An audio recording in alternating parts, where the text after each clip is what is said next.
SSC ফিজিক্সে বস্তুর উপর তাপের প্রভাব অধ্যায়টা অর্থাৎ ষষ্ঠ অধ্যায়ে যদি তুমি প্রসারণ সহগের ম্যাথ করে থাকো তাহলে এই ভিডিওটা পজ করে একটা স্ক্রিনশট নাও, নিয়ে এই ম্যাথটা করার চেষ্টা করো।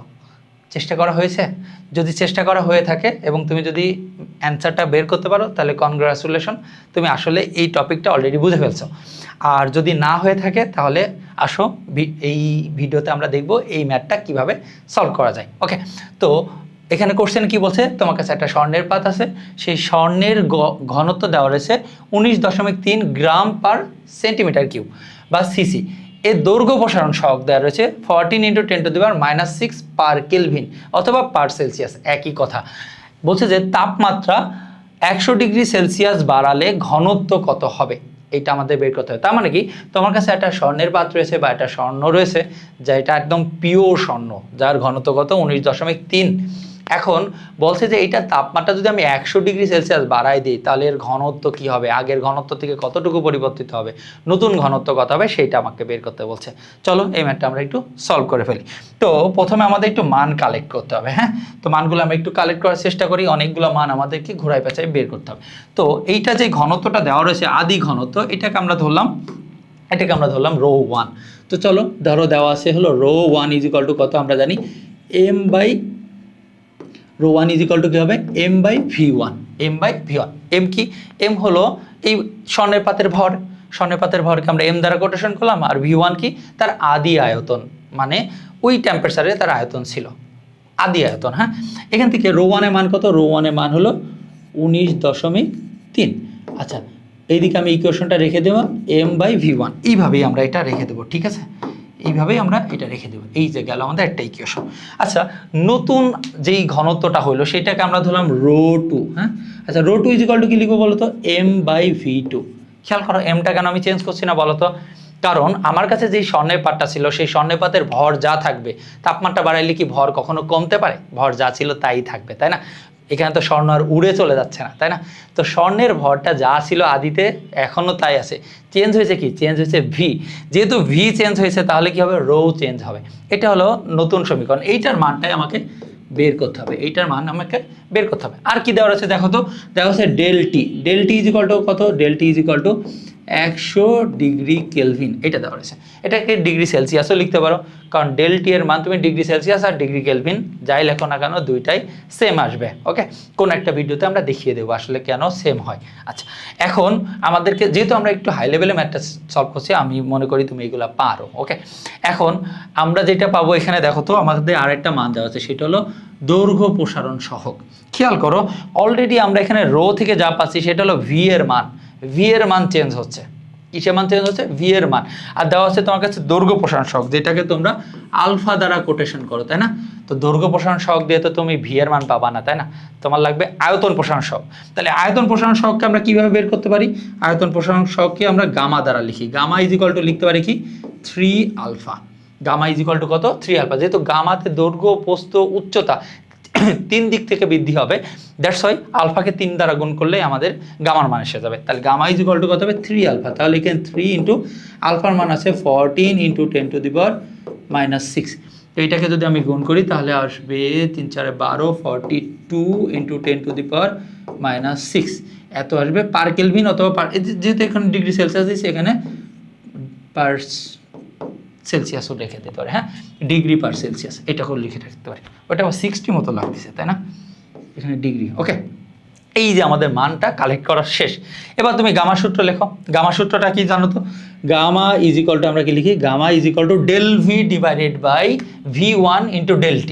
আচ্ছা, ∆V কে আমরা কি লিখতে পারি, V2 - V1 / V1 × ∆T। এইটা আমাদের সূত্র না বলো, এইটা আমাদের সূত্র, gamma = V2 - V1 / V1 × ∆T।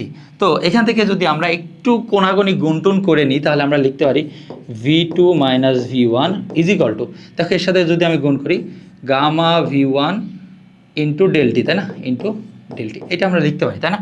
এবার আমরা যদি একটা কাজ করি, V1কে যদি এই সাইডে দেই তাহলে আমরা এখান থেকে লিখতে পারবো V2 = gamma V1 × ∆T minus ছিল, এদিকে আসলে প্লাস হবে V1টা কমন নিয়ে নিই চলো। তাহলে আমরা লিখতে পারি V2 = V1 into gamma ডেলটি plus 1, এটা লিখতে পারি, তাই না? এটা আমরা লিখতে পারি। তাহলে V2 এর মানটা আমরা কিসের মাধ্যমে মানটা বের করলাম বলতো? V1 এর মাধ্যমে। চলো এবার এই যে যেই মানটা ছিল রো 2 এর মানটা, এটা আমরা বের করি কেমনে দেখো তো। তাহলে এখন আমরা লিখতে পারি যে rho 2 is equal to m/V2, and V2 এর মানটা আমরা V1 দ্বারা প্রতিস্থাপন করে দিই। চলো তাহলে রো 2 ইজ ইকাল টু কত হবে?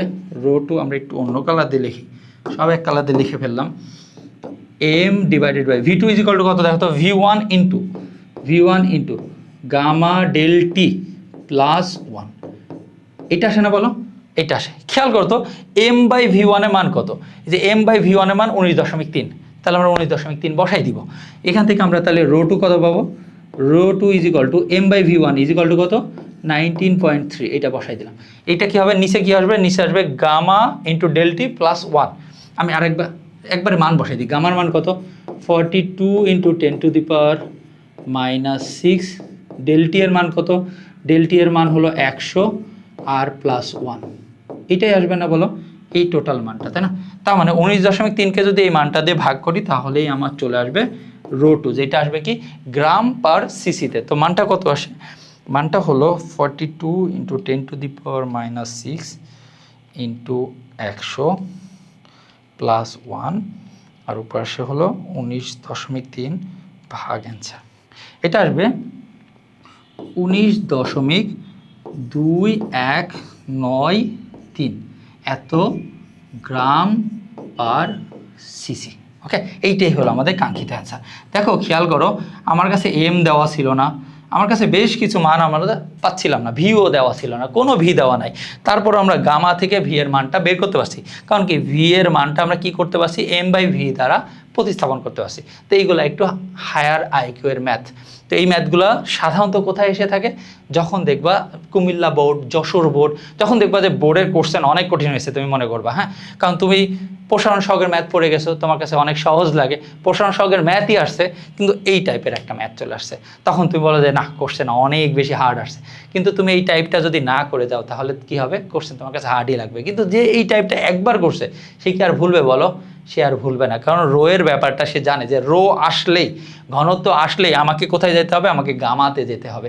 যদি আলফা থাকে আমি গামাতে কনভার্ট করব, করে মানটা বের করব। ভয় করা যাবে না, কোনো রকম ভয় করা যাবে না। মনে হচ্ছে যেন না মান নাই, কিন্তু মান আদৌ সত্যি আছে। তো ওই মানটা থেকে তুমি আলটিমেটলি কি বের করতে পারো? রো 2 বের করতে পারবা, যদি তুমি সূত্রগুলো ঠিকঠাক জানো। তো আশা করি আজকে এক্সপ্লেনেশন ভিডিওটা তোমাদের অনেক বেশি ভালো লাগছে। আর তোমরা যারা এসএসসি স্টুডেন্ট আছো, অর্থাৎ ক্লাস 10-এ যারা এখন অধ্যয়নরত আছো, তাদের জন্য আমরা খুবই অল্প টাকায় নিয়ে আসতেছি এক্সক্লুসিভ প্রিমিয়াম ব্যাচ। তো উক্ত ব্যাচে যদি ভর্তি হতে চাও তাহলে অবশ্যই আমাদের এই নাম্বারে হোয়াটসঅ্যাপ করতে পারো, এবং পেজেও চাইলে নক দিতে পারো। খুবই অল্প টাকার ভিতরে আমরা তোমাদের physics, chemistry, math, biology, English এই সাবজেক্টগুলোকে গুছিয়ে দিব আশা করি তোমার এসএসসি পরীক্ষার আগে। তো আশা করি আমাদের সাথে তোমার প্রস্তুতিটা হবে খুবই ফাটাফাটি। আর দেখা হচ্ছে নতুন ভিডিওতে, অবশ্যই সাবস্ক্রাইব করে যেও। আসসালামু আলাইকুম।